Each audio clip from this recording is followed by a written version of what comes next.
নমস্কাৰ সকলোলৈকে আহক আজি জলফাইৰ জ্বলা মিঠা আচাৰ বনাওঁ। জলফাইৰ জ্বলা মিঠা আচাৰ বনাবলৈ জলফাইখিনি ভালকৈ ধুই কাটি ল'ব লাগিব।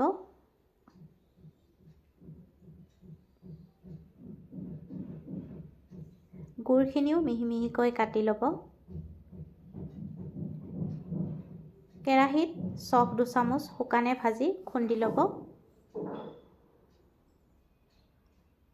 এতিয়া কেৰাহী গৰম কৰি তাত সৰিয়হৰ তেল 1 চামুচ দি পাঁচফোৰণ দি কাটি লোৱা জলফাইখিনি দি সোৱাদমতে নিমখ দি ভাজিব লাগিব। আৰু এতিয়া তাত কাটি লোৱা গুড়খিনি দি দিব আৰু গুড়খিনি গলি যোৱালৈকে ভাজিব লাগিব। এতিয়া জিৰা গুড়ি, ধনিয়া গুড়ি আৰু জলকীয়া গুড়িখিনি দি ভালদৰে মিহলাই ল'ব।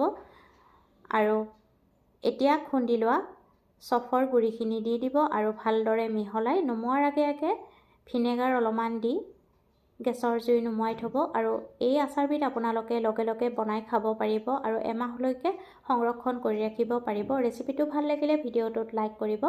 পুনৰ উপস্থিত হ'ম এটি নতুন ৰেচিপিৰ সৈতে। আজিলৈ আহিলোঁ। ভিডিঅ'টো শেষলৈকে চোৱাৰ বাবে বহুত বহুত ধন্যবাদ জনালোঁ।